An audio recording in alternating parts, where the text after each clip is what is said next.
ओम नमः शिवाय। रुद्र संहिता युद्धखंड पूर्वार्ध अध्याय 1 त्रिपुरासुर वध। नारदजी बोल्या, हे प्रभु, હવે આપ શિવજીનું તે ચરિત્ર સંભળાવવાની કૃપા કરો જેમાં તેમણે દુષ્ટ દાનવોનો નાશ કર્યો।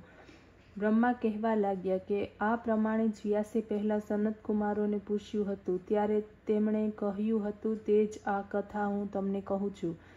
સનતકુમાર કહેવા લાગ્યા, હે મહાવિદ્વાન વ્યાસ, હવે તમે શંકરના તે શુભ ચરિત્રને સાંભળો કે જેમાં એક જ બાણથી તે અસુરોને શિવજીએ ભસ્મ કરી દીધા હતા।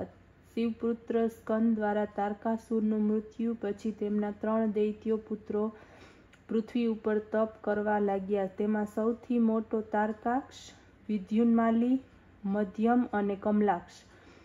કમલાક્ષ એ સૌથી નાનો હતો। આ ત્રણેય સમાન બળવાળા જીતેન્દ્રી, દઢચિત, મહાવીર અને દેવદ્રોહી હતા। આ ત્રણેય પોતાના મનોરથોને તેમજ ભોગોને પ્રાપ્ત કરીને બ્રહ્માજીને પ્રસન્ન કરવાને માટે સુમેરુ પર્વતની ગુફામાં જઈને અત્યંત કઠિન તપસ્યા કરી। તપ કરતા કરતા દેહ સુકાઈ ગયો। 100 વર્ષ સુધી એક પગ ઉપર ઊભા રહીને તપ કરતા રહ્યા। હજારો વર્ષો સુધી તેમણે વિવિધ પ્રકારની કઠિન તપસ્યા કરી। ત્યારે તેમને આ પ્રકારનું તપ કરતા જોઈને બ્રહ્માજી પ્રસન્ન થયા।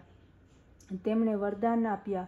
બ્રહ્માએ કહ્યું કે હે મહાદૈત્યો, હું તમારા પર પ્રસન્ન છું, જે માગો તે આપું। અસુરોએ બ્રહ્માને પ્રણામ કર્યા અને ધીરે ધીરે વિચાર કરતા કહ્યું કે હે દેવેશ, જો આપ અમારા ઉપર પ્રસન્ન છો તો સર્વ પ્રાણીઓથી હવે ભય મુક્ત કરો। કોઈ પણ પ્રાણીઓ અમોને મારી ન શકે। અમારા જેટલા વિઘ્નો હોય તેટલા દૂર કરો। અમે બધા અજર અમર રહીએ। ત્રણેય લોકનો અમારી ઈચ્છાથી નાશ કરી નાખીશું તેવું વરદાન આપો। ત્યારે તે તપસ્વીઓએ આ પ્રમાણે કહ્યું। ત્યારે તેના વચનો સાંભળીને બ્રહ્માજીએ પોતાનું ગિરીશ શિવજીનું સ્મરણ કરતા કહેવા લાગ્યા કે હે અસુરો, તમે ચાહો તે માગો। તમે શા કારણથી તપ કરો છો તે કહો। કોઈ પણ પ્રાણી અજર અમર હોતું નથી। કાળના પણ કાળ હરિ અને ભગવાન શંકર સિવાય કોઈ અમર નથી। તે બંને ધર્મ અધર્મ પર છે, તેમજ વ્યક્ત અવ્યક્ત રૂપે રહેલા છે। જો તપ જગતને પીડા આપવા માટે જ કરવામાં આવે તો તેની સફળતા ગયેલી જાણો। માટે તમે શ્રેષ્ઠ તપનું અનુષ્ઠાન કરો। તેથી થોડોક વિચાર કરો, દુસાધ્ય સુસાધ્ય સી રીતે થાય।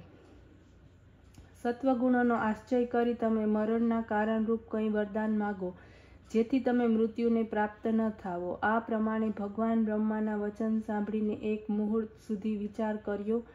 પછી તેઓ પિતામહને કહેવા લાગ્યા કે અમારી પાસે એવો કોઈ દુર્ગ નથી જેમાં શત્રુ પ્રવેશ ન કરી શકે। તેથી આપ અમને એવા 3 નગરોનું નિર્માણ કરી આપો, તેમાં ધન, સંપત્તિ, સુખદાયક અને સાધનો, સર્વ સાધનો સાથે અસ્ત્રો શસ્ત્રો પણ હોય અને જે અજેય દેવ દાનવ કોઈ પણ તેને ભેદી ન શકે। આમ કહીને તારકાક્ષે પોતાના માટે સુવર્ણનું, કમલાક્ષે ચાંદીનું અને વિદ્યુન્માલીએ લોઢાના નગરનું નિર્માણ કરવાની પ્રાર્થના કરી।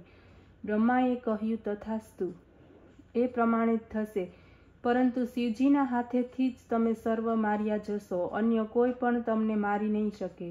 આમ કહીને બ્રહ્માએ મયને બોલાવ્યો। તે ત્રણેયના ત્રણેય નગરોના નિર્માણ માટે આજ્ઞા આપી। મયે પરિશ્રમપૂર્વક ત્રણેય નગરોનું નિર્માણ કર્યું। જેમાં જેણે માગ્યું હતું તેવું નગર તેને પ્રાપ્ત થયું। એક આકાશમાં હતું, બીજું સ્વર્ગમાં અને ત્રીજું પૃથ્વી ઉપર। મયે આ 3 નગરો અસુરોને સોંપી દીધા। પોતે પણ તેના હિતની ઈચ્છાથી ત્યાંથી આગળ નિવાસ કરવા લાગ્યા। આ પ્રમાણે તારકાના 3 મહાબલી પુત્રો પોતાના નગરમાં આનંદપૂર્વક રહેવા લાગ્યા। ત્રૈલોક્યના નાશ કરી ચેતનપૂર્વક રહેવા લાગ્યા। અધ્યાય 2 દેવતાઓએ કરેલી શિવજીની સ્તુતિ। વ્યાસજી બોલ્યા કે હે વક્તાઓમાં શ્રેષ્ઠ બ્રહ્માના પુત્ર, પછી શું થયું? દેવતાઓ કેવી રીતે સુખી થયા તે મને સંભળાવો। બ્રહ્માજી બોલ્યા। બુદ્ધિમાન વ્યાસના આ વચનો સાંભળીને શિવના ચરણ કમળનું ધ્યાન કરતા સનતકુમારે કહ્યું। ત્યારે આ ત્રિપુરના તેજથી દગ્ધ થઈને ઇન્દ્ર વગેરે દેવતાઓ દુઃખી થતા બ્રહ્માની પાસે ગયા। પોતાનું સર્વ કષ્ટ કહ્યું, તેના વધની પ્રાર્થના કરી। બ્રહ્માએ તેને સંતોષ આપીને શિવજીની પાસે જવા આજ્ઞા આપી. ત્યારે દુઃખી દેવતાઓ શંકરની પાસે ગયા. નમસ્કાર કરી સ્તુતિ કરી તેઓ કહેવા લાગ્યા, હે પ્રાણીઓના સંહાર કરતા, હે હિરણ્યગર્ભ, હે સર્વવ્યાપક, આપને નમસ્કાર છે. સનતકુમાર કહેવા લાગ્યા કે જ્યારે અનેક પ્રકારે ત્રિશૂળધારી મહાદેવજી, ઇન્દ્ર વગેરે દેવતાઓ સ્તુતિ કરી અને કહ્યું કે હે મહાદેવજી, તારકના પુત્રોએ દેવતાઓના એવા એમને પરાજિત કરી દીધા છે, ત્રૈલોક્યને પોતાના વશમાં કરી લીધું છે, સમગ્ર સંસારની જળને ઉખેડી નાખવાનો પ્રયાસ થઈ રહ્યો છે. હે શિવજી, જ્યાં સુધી ત્રિપુર નાશ નહીં થાય ત્યાં સુધી આપ શીઘ્ર કોઈ નીતિ નક્કી કરો તો સારું. આ પ્રમાણે ઇન્દ્રાદિ દેવતાઓના વચન સાંભળીને તેના ઉત્તરમાં શિવજીએ કહ્યું. અધ્યાય 3 ભૂતગણ અને ત્રિપુરનો ધર્મ. ભગવાન શિવ કહેવા લાગ્યા, હે દેવતાઓ, હું તમારા કષ્ટને જાણું છું, પરંતુ હું શું કરું?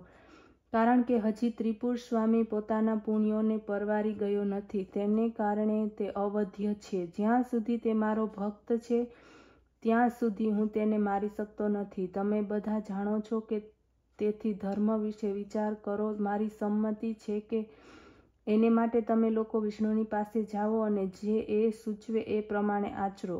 દેવતાઓએ બ્રહ્માને આગળ કર્યા. બધા વિષ્ણુની પાસે ગયા. વિષ્ણુ પાસે પહોંચી દેવતાઓ પ્રસન્ન થયા. તેમને પોતાના દુઃખનું કારણ શીઘ્ર જ વિષ્ણુ ભગવાનને નિવેદિત કર્યું. વિષ્ણુએ સર્વ વાતોને સાંભળીને કહ્યું, તે સત્ય છે કે જ્યાં ધર્મ હોય ત્યાં દુઃખ ન હોવું જોઈએ. સૂર્યનો ઉદય થતાં જ અહંકાર હોતો નથી. દેવતાઓએ કહ્યું, ત્યારે અમે શું કરીએ? અમારું દુઃખ કેવી રીતે દૂર થશે? અમારી સ્થિતિ કેવી થશે? અમે સુખી થઈશું? ત્રિપુરોના રહેતા ધર્મ રહી શકતો નથી. જે આ પ્રમાણે હોય તે પ્રમાણે તેના વધનો ઉપાય કરો, અન્યથા સર્વ દેવતાઓ કાળનો કોળિયો થઈ જશે. ત્યારે દેવતાઓની આ પ્રાર્થના સાંભળીને નારાયણ ભગવાને પોતાના મનમાં વિચાર કર્યો કે હું દેવતાઓનું કાર્ય કેવી રીતે કરું, કારણ કે તારકાસુરનો પુત્ર તો શિવજીનો ભક્ત છે. સમર્થ વિષ્ણુએ યજ્ઞોનું સ્મરણ કર્યું. સ્મરણ કરતાં જ યજ્ઞગણ હાજર થયા. તેમને તે પુરાણ પુરુષોત્તમ યજ્ઞપતિ વિષ્ણુને નમસ્કાર કરી પ્રસન્ન કર્યા. ત્યારે તેમને બતાવીને વિષ્ણુએ ઇન્દ્ર વગેરે દેવતાઓને કહ્યું, હે દેવતાઓ, ત્રણેય જગતની ત્રિભૂતિને માટે યજ્ઞ કરો. યજ્ઞથી જ ત્રિપુરનો વિનાશ થશે. સનતકુમાર કહેવા લાગ્યા કે અચ્યુત ભગવાનના આ વચનો સાંભળીને તેમને પ્રેમપૂર્વક પ્રણામ કર્યા. દેવગણોને યજ્ઞનું સ્તવન કરાવવા લાગ્યું. સવિધિ યજ્ઞનું વિધાન કર્યું. પછી તો યજ્ઞકુંડમાં જ ત્રિશૂલને ધારણ કરનાર કદાવર શરીરવાળો ભૂત સમુદાય નીકળી પડ્યો. ત્યારે અનેક પ્રહારોથી યુક્ત અને પ્રકારના વૈધ ધારણ કરનાર કાલાગ્નિ રુદ્ર સમાન કાલ સૂર્ય જેવો એ ભૂતગણ વિષ્ણુને કહેવા લાગ્યો કે હે ભગવાન, કહો અમારે શું કરવાનું છે? ત્યારે વિષ્ણુએ એમને કહ્યું કે હે ભૂતગણ, દેવ કાર્ય માટે તમે લોકો મારી આજ્ઞાની સ્વીકારી ત્રિપુર નગર તરફ જાઓ અને તેને નષ્ટ કરી નાખો. એમાં જ તમારી ખ્યાતિ છે. વિષ્ણુના આ વાક્યોને સાંભળીને ભૂતગણ બધો જ ત્રિપુર નગર તરફ ચાલ્યા. પરંતુ તેમાં પ્રવેશ કરતા જ સમગ્ર ભૂતગણ એના તેજથી બળવા લાગ્યો. કેટલાક તો ભસ્મ થઈ ગયા. જે બચ્યા તે વિષ્ણુ પાસે દોડ્યા. તેમનો સંહાર સાંભળીને વિષ્ણુ ચિંતિત થયા. તેમણે જોયું કે ઇન્દ્ર વગેરે દેવતાઓ સંતપ્ત છે. દૈત્યોના 3 નગરોને કેવી રીતે જીતવા તેની ચિંતામાં છે. વિષ્ણુએ વિચાર કર્યો ને કહ્યું, જે હોય તે હોય, ધર્માત્માનો નાશ કદી પણ થઈ ન શકે. ત્રિપુર હજી તો ધર્માત્મા છે, તેને કોણ મારી શકે? શિવનો પૂજક પાપી કેમ હોતો નથી? તે સર્વ પાપોમાંથી મુક્ત હોય છે. તેથી કામનાની પૂર્તિને માટે રુદ્રની પૂજા આવશ્યક છે. લિંગ પૂજનથી મોક્ષની પ્રાપ્તિ થાય છે. જ્યાં સુધી વેદ ધર્મ અને શિવ પૂજન આ બંને વસ્તુઓ છે ત્યાં સુધી ત્રિપુરનો નાશ થઈ શકશે નહીં. આમ વિચારી કરીને વિષ્ણુએ આ 3 અસુરોના વેદ ધર્મ અને શિવાર્ચનનો વિનાશ કરવો તે યોગ્ય ધાર્યું. દેવતાઓએ કહ્યું, તમે સર્વ તમારા ઘેર જાઓ, હું તમને શક્ય તેટલી મદદ કરું છું. હું શક્ય હશે તો 3 દૈત્યોને રુદ્રથી વિમુખ કરીને તેને ભસ્મ કરી નાખીશ. સનતકુમાર કહેવા લાગ્યા. તેમની આજ્ઞાને માનીને દેવતા પોતાના સ્થાને આવ્યા. વિષ્ણુ તેમને હિતનું વિધાન કહેવા લાગ્યા. તે સર્વ પાપનાશક વૃત્તાંત હવે હું તમને સંભળાવું છું, તે સાંભળો. અધ્યાય 4 નાસ્તિક શાસ્ત્રો પ્રાદુર્ભાવ. સનતકુમાર કહેવા લાગ્યા કે ભગવાને પોતાની માયા વડે અત્યંત તેજસ્વી માયાવી પુરુષને પ્રગટ કર્યો, જે મુંડી હતો. તેને મલિન વસ્ત્ર પહેર્યું હતું, એક હાથમાં કાષ્ઠપાત્ર હતું અને બીજા હાથમાં સાવરણી હતી. હળવે હળવે તે સાવરણી ફેરવતો હતો. એક હાથમાં વસ્ત્ર હતું, મુખ પર વસ્ત્ર લપેટેલું હતું તથા વિકલ વાણી વડે ધર્મ ધર્મ એમ તે બોલતો હતો. આ મુનિ વિષ્ણુ સમક્ષ આવ્યા, પ્રણામ કર્યા, તેમની સામે ઊભા રહ્યા. હાથ જોડીને તેઓ હરિને કહેવા લાગ્યા, હે હરિહન, હે પુણ્ય, મારા માટે આ શું આજ્ઞા છે? મારા શું શું નામ છે? મારું સ્થાન કયું હશે? ત્યારે તેના વચનોને સાંભળીને વિષ્ણુ ઘણા જ પ્રસન્ન થયા અને એને કહ્યું, મને તમારી આવશ્યકતા છે. તમે મારા અંગથી ઉત્પન્ન થયા છો, તેથી મારું જ સ્વરૂપ છો. તમે મારું કાર્ય કરવાને માટે યોગ્ય છો, તેથી તમારી પૂજા થશે. તમે હરિહન નામે ઓળખાશો. આ પછી બીજું પણ તમારું નામ હશે, જે ફરી કોઈ વાર હું તમને જણાવીશ. હમણાં તો તમારે કાર્ય કરવાનું છે તે કરો. તમે ઘણા માયાવી છો, એથી 16,000 શ્લોકવાળા એક શાસ્ત્રનું તમે નિર્માણ કરો, જે વર્ણાશ્રમ ધર્મથી રહિત હોય તેમજ શ્રુતિ અને સ્મૃતિના નિયમોથી પર હોય. એમાં અભ્રંશ શબ્દો તો ઘણા જ હોય અને કર્મ વિવાદ પણ વર્ણિત હોય. આ માટે હું મારી માયાને તમારી સાથે મોકલું છું. સાથે સાથે એને નિર્માણ કરવાનું સામર્થ્ય પણ આપું છું. પરમાત્મા વિષ્ણુના આ વચનો સાંભળીને તે મુંડીએ તેમને પ્રણામ કર્યા અને બોલ્યા, હે જનાર્દન, મારે શું કરવાનું છે? એને માટે મને આજ્ઞા આપો. આપની આજ્ઞાથી જરૂર હું સફળ થઈશ. આવું સાંભળીને વિષ્ણુએ તે મોહમાયાને તે શાસ્ત્ર ભણાવ્યું, જેમાં સ્વર્ગ નર્ક અહીં છે, બીજે ક્યાંય નથી. પછી શિવજીના ચરણ કમળનું ધ્યાન કરી વિષ્ણુએ કહ્યું, બસ આ વિધાન દ્વારા તમે બધા દૈત્યોનું સંમોહન કરો. તમે એની પાસે જઈને આ શાસ્ત્ર ભણાવો, તેથી તેમને કોઈ દોષ નહીં લાગે. આ દ્વારા ત્રિપુરના તમોગુણ વધશે, જેનાથી તેમનો નાશ થશે. મારી આજ્ઞાથી તમારા આ બધા ધર્મનો વિસ્તાર થશે તથા તમને મારી ગતિ પ્રાપ્ત થશે. ત્યાંથી પછી મરુસ્થળમાં જઈને તમે કલયુગ આવે ત્યાં સુધી પોતાના ધર્મમાં સ્થિત રહી નિવાસ કરજો અને કલયુગનો પ્રારંભ થતાં પોતાના શિષ્યો પ્રશિષ્યો સાથે સ્વધર્મનો પ્રચાર કરજો. આમ કહીને વિષ્ણુ અંતર્ધ્યાન થઈ ગયા તથા મુંડીએ ભગવાનની આજ્ઞાથી પોતાના ઘણા શિષ્યો બોલાવ્યા. તેમને પોતાનું એ જ માયાથી શાસ્ત્ર ભણાવ્યું. તેવા જે હતા તેવા 4 મુંડી પણ તેમના શિષ્ય થયા. પરમાત્મા હરિને નમસ્કાર કરી તેઓ ત્યાં ઊભા રહ્યા.